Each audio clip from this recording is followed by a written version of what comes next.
नमस्कार दोस्तों। तो हमारे द्वारा शुरू की गई लक्ष्य सीरीज़ का यह नेक्स्ट लेक्चर रहने वाला है, जहां पे हम डिस्कशन करते हैं आपके कॉम्पिटिटिव एग्ज़ाम में आने वाले इंपॉर्टेंट क्वेश्चन आंसर की।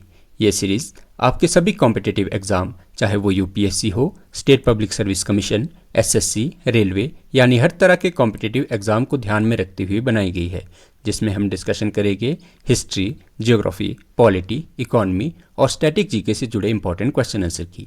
हर एक प्रश्न आपके एग्जाम पॉइंट ऑफ व्यू से इम्पॉर्टेंट रहने वाला है, क्योंकि हमने ये सीरीज़ पिछले सभी सेंट्रल और स्टेट एग्जाम्स के प्रीवियस ईयर्स क्वेश्चन को ध्यान में रखते हुए बनाई है, जिससे आपके कॉम्पिटिटिव एग्जाम की तैयारी को ज़्यादा इफेक्टिव बनाया जा सके। तो चलिए शुरू करते हैं।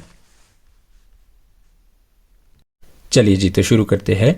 तो आज की सीरीज़ में हम डिस्कशन करेंगे आपके संगम एज से रिलेटेड रिमेनिंग क्वेश्चन आंसर की। तो फर्स्ट क्वेश्चन में आपसे पूछा गया है कि the Chola administration was supported by which of the following official, कि जो चोल प्रशासन को निम्नलिखित में से किन अधिकारियों का समर्थन प्राप्त था। तो अगर बात की जाए हमें जो चोल टाइम पीरियड के चोल एडमिनिस्ट्रेशन में हमें फेमस एडमिनिस्ट्रेटर देखने को मिल जाते हैं या फेमस ऑफिशियल हमें देखने को मिल जाते हैं, वो हमें देखने को मिल जाते हैं आपके पेरुंदनम। आपके पास ऑप्शन ए इसका राइट आंसर हो जाएगा। आपके पास जो हमें चोल टाइम पीरियड के हमें जो प्रशासक देखने को मिल जाते हैं, अधिकारियों के नाम जो हमें देखने को मिल जाते हैं, इसमें आपको पेरुंदनम और सिरुदनम, ये आपको चोल टाइम पीरियड के हमें ऑफिशियल देखने को मिल जाते हैं, जो कि उच्च और जो आपके हाई लेवल और लो लेवल के अधिकारी हमें देखने को मिल जाते हैं। इनका मेनली काम हुआ करता था कि जो टैक्स कलेक्शन का ये जो है पेरुदमन का जो है मेनली यह काम हुआ करता था। तो आपके पास ऑप्शन ए इसका राइट आंसर हो जाएगा। तो चलते अपने नेक्स्ट क्वेश्चन की तरफ। तो नेक्स्ट क्वेश्चन में आपसे पूछा गया है कि the Chola temple were primarily dedicated to which deity, जो चोल मंदिर थे मुख्य रूप से किस देवता को समर्पित थे। तो अगर बात की जाए हमारे पास जो चोल टेम्पल थे यह मेनली डेडिकेट हुआ करते थे आपके शिवा से रिलेटेड। आपके पास इसका ऑप्शन बी राइट आंसर हो जाएगा। मुख्य तो हमें जितने भी मेनली जो हमें चोला टेम्पल देखने को मिलते हैं, जिसमें आपके बृहदेश्वर टेम्पल हो गया, आपके गंगाईकोंड चोलपुरम हो गया, यह मेनली मंदिर जो बड़े बड़े मंदिर थे ये जो भगवान शिव को जो है समर्पित हुआ करते थे। और बात की जाए जो भगवान शिव जो थे यह चोलों के जो है संरक्षण देवता माने जाते थे। तो आपके पास इसका राइट आंसर ऑप्शन बी इसका राइट आंसर हो जाएगा। तो चलते अपने नेक्स्ट क्वेश्चन की तरफ। तो नेक्स्ट क्वेश्चन में आपसे पूछा गया है कि the Chola dynasty irrigation system was known for, जो आपकी चोल वंश की सिंचाई प्रणाली थी किसके लिए जानी जाती थी। तो अगर बात की जाए हमें जो चोल टाइम पीरियड के हमें इरिगेशन सिस्टम देखने को मिलता है, तो यह मेनली बेस हुआ करते थे आपका केनाल्स और टैंक के ऊपर। आपके पास ऑप्शन ए इसका राइट आंसर हो जाएगा। जो चोल साम्राज्य में जो हमें व्यापक रूप से आपके लार्ज स्केल पे हमें देखने को मिल जाती है, जहाँ पे कि कैनाल्स का निर्माण करवाया गया था और टैंक्स जिसे कि तालाब कह सकते हैं, तो यह हमें देखने को मिलता था। और बात की जाए चोला डायनेस्टी की, तो यहाँ पे हमें जो कावेरी डेल्टा जो है, कावेरी नदी जो है हमें मेनली यहाँ पे देखने को मिलती है, जहाँ से इसकी सिंचाई प्रणाली जो है विकसित हुई थी। चलते अपने नेक्स्ट क्वेश्चन की तरफ।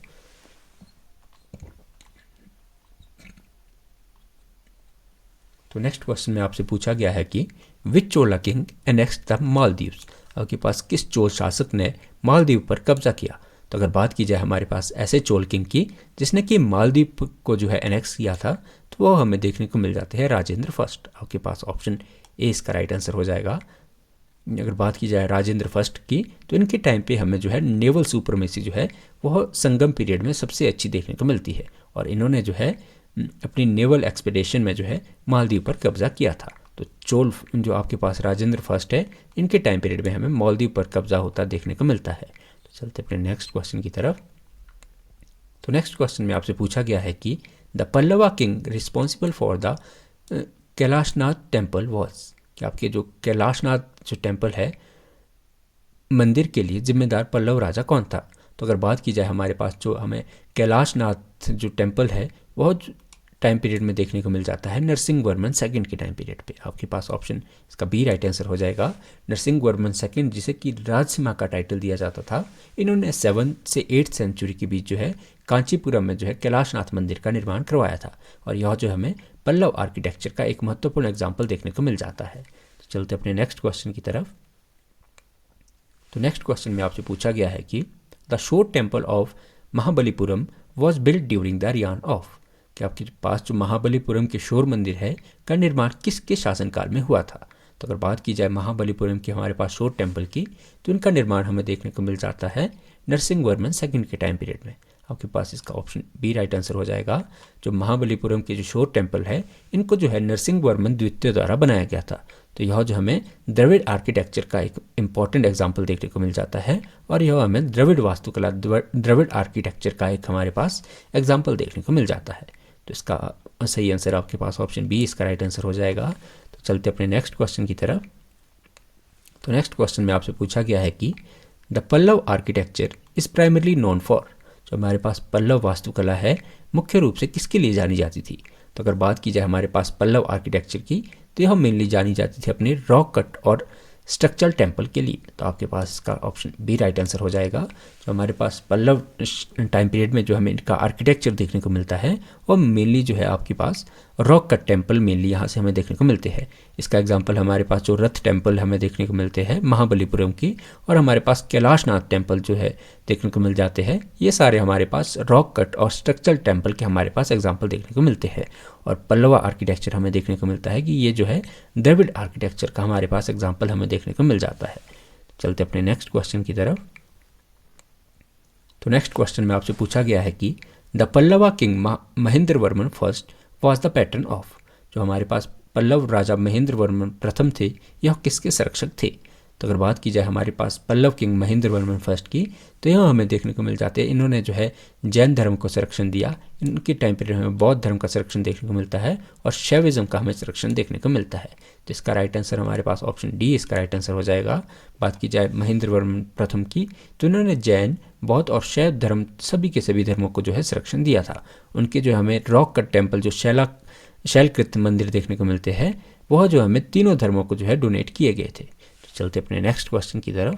तो नेक्स्ट क्वेश्चन में आपसे पूछा गया है कि the Pallava script Grantha was primarily used for writing, जो पल्लव लिपि ग्रंथ का उपयोग मुख्य रूप से किसके लिए किया जाता था। तो अगर बात की जाए हमारे पास पल्लव स्क्रिप्ट ग्रंथ की, वह प्राइमरली यूज की जाती थी संस्कृत लिखने के लिए। तो आपके पास इसका ऑप्शन बी राइट आंसर हो जाएगा। जो ग्रंथ लिपि जो थी, जो कि पल्लवों द्वारा विकसित की गई थी, वह मुख्य रूप से संस्कृत राइटिंग के लिए मेनली उपयोग की जाती थी। यह जो है हमें बाद के तमिल ग्रंथों की लिपि के रूप में देखने को मिलती है। तो चलते अपने नेक्स्ट क्वेश्चन की तरफ। तो नेक्स्ट क्वेश्चन में आपसे पूछा गया है कि the Pallava architecture influenced which later dynasty temple architecture, जो हमारे पास पल्लव वास्तुकला ने किस बाद की वंश के मंदिर वास्तुकला को प्रभावित किया। तो हमारे पास ऐसे जो पल्लव वंश के बाद का हमें ऐसी डायनेस्टी जिसने कि पल्लव आर्किटेक्चर जैसे मंदिरों का निर्माण करवाया, तो हमें देखने को मिल जाते हैं चोला डायनेस्टी। आपके पास ऑप्शन इसका ए राइट आंसर हो जाएगा। जो चोल वंश से पल्लव वास्तुकला मेनली हमें इस समय की वास्तुकला जो द्रविड़ वास्तुकला, द्रविड़ आर्किटेक्चर हमें देखने को मिल जाती है, यह बाद में जो है चोलों द्वारा जो बनाई गई हमारे पास बृहदेश्वर टेम्पल है, यह हमें मेनली उसमें भी देखने को मिलती है। जिसमें कि आपके जो द्रविड़ आर्किटेक्चर में जिस प्रकार से आपके गोपुरम बनाए जाते थे और जिस प्रकार से आपके विमान बनाए जाते थे, वो हमें लेटर चोला पीरियड में भी देखने को मिलती है। तो हम कह सकते हैं कि जो पल्लवा आर्किटेक्चर था, वह जो चोलों की जो है पल्लव वास्तुकला जो थी, वो बाद के जो है हमारे चोल साम्राज्य के शासकों द्वारा भी यूज़ की गई।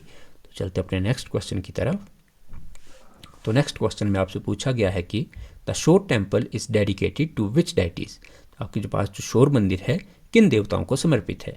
तो अगर बात की जाए जो हमें शोर मंदिर देखने को मिलते हैं महाबलीपुरम के, वह हमें देखने को मिल जाते हैं शिवा से और विष्णु से रिलेटेड। आपके पास इसके पास हमारा ऑप्शन ए इसका राइट आंसर हो जाएगा। जो महाबलीपुरम की हमें शोर टेम्पल है, वो मेनली जो है शिव भगवान और विष्णु भगवान को हमें समर्पित देखने को मिल जाते हैं। तो आपके पास इसका ऑप्शन ए इसका राइट आंसर हो जाएगा। तो चलते अपने नेक्स्ट क्वेश्चन की तरफ। तो नेक्स्ट क्वेश्चन में आपसे पूछा गया है कि the Pallava king Narasimhavarman first defeated which Chalukya king, जो हमारे पास पल्लव राजा नरसिंहवर्मन फर्स्ट थे, इन्होंने जो है किस चालुक्य राजा को हराया था। तो अगर बात की जाए नरसिंहवर्मन फर्स्ट की, तो इन्होंने जो है हमें देखने को मिल जाता है इनका बैटल जो है हमें इनकी पुलिकेशिन सेकंड के साथ जो है नर्मदा नदी के पास जो हमें बैटल देखने को मिल जाती है, जो कि हमारे पास बादामी के जो किंग देखने को मिल जाते हैं। तो इनको हराकर जो इन्होंने पुलिकेशिन सेकंड ने जो है वातापी, इनकी कैपिटल जो हुआ करती थी चालुक्य किंग, जो कैपिटल जो इनकी वातापी जो है उनको कंट्रोल किया था। तो हमारे पास इसका राइट आंसर ऑप्शन बी इसका राइट आंसर हो जाएगा। बात की जाए पुलिकेशिन सेकंड की, तो पुलिकेशन सेकंड जो है नरसिंह वर्मन फर्स्ट ने जो है वातापी पर आक्रमण किया। वातापी जो कि बदामी जिसकी कैपिटल हुआ करती थी, तो उस पर आक्रमण किया और पुलिकेशन सेकंड को इन्होंने हराया था। तो जिसके बाद जो है हमें पल्लव वंश के राजा का प्रभुत्व देखने को मिल जाता है। तो चलते अपने नेक्स्ट क्वेश्चन की तरफ। तो नेक्स्ट क्वेश्चन में आपसे पूछा गया है कि the Chera kingdom primarily located in which modern day state, कि जो चेर साम्राज्य है मुख्य रूप से वर्तमान किन राज्य में स्थित था। तो अगर बात की जाए जो हमारे पास चेर किंगडम की, तो यहाँ हमें मेनली देखने को मिल जाता है प्रेजेंट डे केरला स्टेट में। आपके पास ऑप्शन इसका बी राइट आंसर हो जाएगा। जो हमें चेर साम्राज्य है यह संगम युग का एक महत्वपूर्ण हमें राजवंश देखने को मिल जाता है, जिसने कि मुख्य रूप से आधुनिक केरल जो आपका आज के समय का केरल है और आपका वेस्टर्न तमिलनाडु पर जो है इन्होंने शासन किया था। जैसे हमने पिछले क्वेश्चन में भी डिस्कस किया कि इनका जो प्रमुख बंदरगाह हमें देखने को मिल जाता है, प्रमुख जो ट्रेडिंग सेंटर हमें देखने को मिल जाता है, वो हुआ करता था मुजरिस। मुजरिस जो है केरला में आज के टाइम पे हमें देखने को मिल जाता है। तो चलते अपने नेक्स्ट क्वेश्चन की तरफ। तो नेक्स्ट क्वेश्चन में आपसे पूछा गया है कि the Chera were known for their trade with which ancient civilisation, जो हमें चेर है किस प्राचीन सभ्यता के साथ व्यापार के लिए जाने जाते हैं। तो अगर हमारी बात की जाए हमारे जो चेर किंगडम जो हमें देखने को मिल जाते हैं, इनका मेनली हमें ट्रेड देखने को मिल जाता है रोमन्स के साथ। आपके पास इसका ऑप्शन बी राइट आंसर हो जाएगा। जो चेर जो है जिनका हमने ऊपर भी डिस्कशन किया कि इनके पास जो है मुजरिस हमारे पास ट्रेडिंग सेंटर जो है पोर्ट देखने को मिल जाता है। यहाँ से मेनली जो है इनका व्यापार रोमन साम्राज्य के साथ हुआ करता था। और आपके पास जो ट्रेड जो है, ट्रेड में हमें मेनली देखने को मिल जाता है आपके पास स्पाइसेस का, और जो पर्ल्स का जो है मेनली यहाँ से रोमन साम्राज्य के साथ व्यापार हुआ करता था। चलते अपने नेक्स्ट क्वेश्चन की तरफ। तो नेक्स्ट क्वेश्चन में आपसे पूछा गया है कि the Pandya kingdom was famous for its, जो आपके पास पांड्य साम्राज्य था किसके लिए प्रसिद्ध था। तो अगर बात की जाए हमारे पास पांड्य किंगडम की, तो यह मेनली फेमस था अपनी पर्ल्स फिशरी के लिए। पर्ल्स फिशरी और उनकी ट्रेड के लिए मेनली पांड्य किंगडम जो है फेमस देखने को मिलता है। पांड्य जो है विशेष रूप से इनके जो हमें क्षेत्र देखने को मिल जाते हैं, जिसमें कि कोरकई और तुतिकोरिन, यहाँ हमें क्षेत्र देखने को मिल जाते हैं, जो कि मोती के मत्स्य पालन, जो मतलब आपके पास पर्ल्स जो फिशरी थी उनको पालने के लिए जो है महत्वपूर्ण हमें देखने को मिलते हैं, और जिनका ट्रेड ये किया करते थे रोमन साम्राज्य के साथ। आपके पास इसका ऑप्शन बी राइट आंसर हो जाएगा। तो चलते अपने नेक्स्ट क्वेश्चन की तरफ। तो नेक्स्ट क्वेश्चन में आपसे पूछा गया है कि the Pandya capital during the Sangam age was, कि हमारे पास जो संगम युग के दौरान पांड्य की राजधानी कौन सी थी। तो अगर बात की जाए हमारे पास पांड्यों की कैपिटल की, पांड्य किंगडम की कैपिटल की, तो यह हमें देखने को मिल जाती है मदुरई में। आपके पास इसका ऑप्शन ए राइट आंसर हो जाएगा। पांड्यों की जो राजधानी है यह हमें मेनली जो है मदुरई में देखने को मिलती है, और जो कि हमें संगम साहित्यों का आपको केंद्र देखने को मिल जाता है। जो हमें मेनली जितने भी आपके सारे जितने भी आपके पास संगम जितनी भी ऑर्गेनाइजेशन हुई वो सारी हमें मदुरई में देखने को मिल जाती है, और उनको जो पैट्रोनाइज किया था वो पांड्य किंगडम द्वारा करवाया गया था। चलते अपने नेक्स्ट क्वेश्चन की तरफ। तो नेक्स्ट क्वेश्चन में आपसे पूछा गया है कि the Chera king Cheran Senguttuvan is associated with which Sangam epic, जो हमें चेर राजा चेरन सेनगोटवन है किस महाकाव्यों के साथ जुड़े हैं। तो अगर बात की जाए हमारे पास चेर किंग शेंगोटवन की, तो इनका हमें मेनली एसोसिएटेड ये देखने को मिल जाते हैं शिलापदिकारम के साथ। तो आपके पास इसका ऑप्शन बी राइट आंसर हो जाएगा। जो शेंगोटवन जो है चेर किंग जो थे, इनको जो है जो शिलापदिकारम हमें ग्रंथ देखने को मिलता है, इसमें इनका वर्णन किया गया है, जो कि इंगालो अडियल द्वारा जो है यह रचा गया था। इस महाकाव्य में हमें कनगी और कोवलन की जो है कहानी देखने को मिल जाती है, और चेर किंग शेंगोटवन का जो है इसमें वर्णन हमें देखने को मिलता है। तो चलते अपने नेक्स्ट क्वेश्चन की तरफ। तो नेक्स्ट क्वेश्चन में आपसे पूछा गया है कि the Pandya kingdom was located primarily in which region, कि जो आपका पांड्य साम्राज्य है मुख्य रूप से किस क्षेत्र पर स्थित था। तो अगर बात की जाए हमारे पास पांड्य किंगडम की, तो यह मेनली हमें देखने को मिल जाता है कोरोमंडल जो हमारे कोस्ट हमें देखने को मिलता है। तो मेनली हमें पांड्य किंगडम की लोकेशन जो है कोरोमंडल कोस्ट पे हमें मेनली देखने को मिलती है। पांड्य साम्राज्य था यह मेनली दक्षिण जो आपका तमिलनाडु साउदर्न तमिलनाडु है, इसके हमें कोरोमंडल तट पर देखने को मिल जाता है, जो कि कोरोमंडल कोस्ट उस समय फेमस हुआ करता था आपके पर्ल्स और मैरीटाइम ट्रेड के लिए। तो चलते अपने नेक्स्ट क्वेश्चन की तरफ। तो नेक्स्ट क्वेश्चन में आपसे पूछा गया है कि द चेरा एम्बलम वॉज, जो हमारे पास चेर थे उनका प्रतीक चिन्ह क्या था। तो अगर बात की जाए हमारे पास चेरा के एम्बलम की, तो यह हमें देखने को मिल जाता है बो एंड एरो। आपके पास ऑप्शन इसका सी राइट आंसर हो जाएगा। तो चेरों का प्रतीक हमें मेनली धनुष और तीर देखने को मिल जाता है।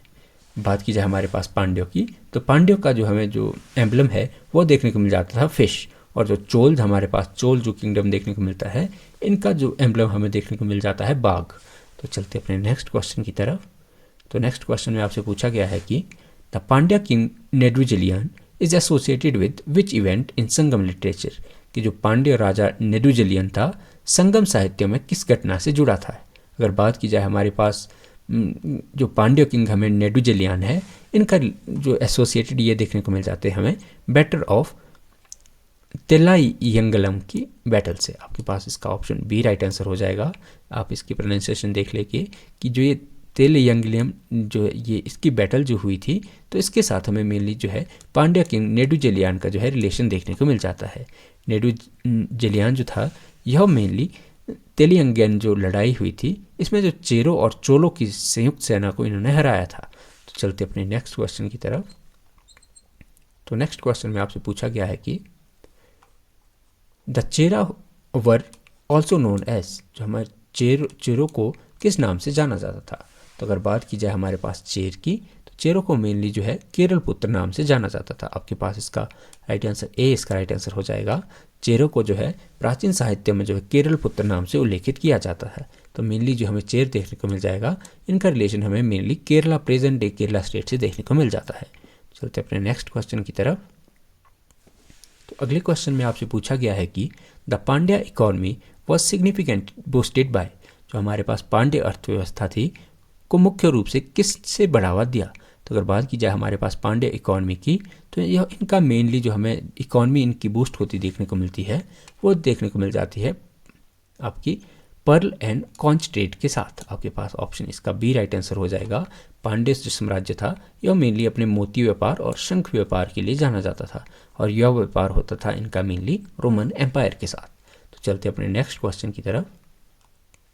तो अगले क्वेश्चन में आपसे पूछा गया है कि the Chera port of मुजरिस was mentioned in which ancient text.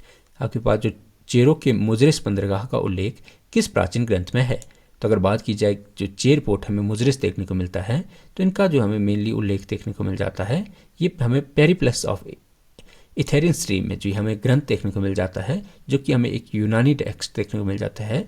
Periplus of Erythraean सी जो है हमें एक यूनानी टेक्स्ट देखने को मिल जाता है। इसमें हमें जो चेर पोर्ट मुजरिस है, इसका उल्लेख हमें इसमें देखने को मिल जाता है। तो चलते अपने नेक्स्ट क्वेश्चन और आज की हमारी सीरीज़ की लास्ट क्वेश्चन की तरफ।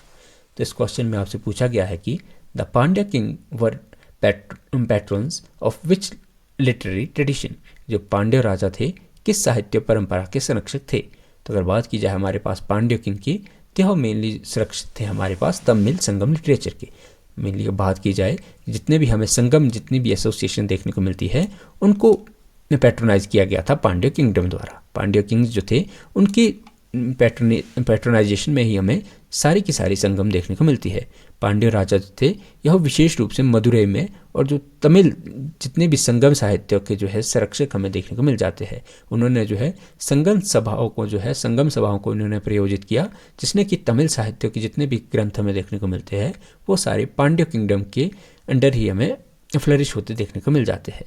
तो आशा करते हैं कि आज की हमारी सीरीज़ आपको पसंद आई होगी। तो ऐसे ही वैल्यूएबल क्वेश्चन के लिए आप हमारे चैनल के साथ जुड़ सकते हैं और हमारे चैनल को सब्सक्राइब कर सकते हैं। बहुत बहुत धन्यवाद।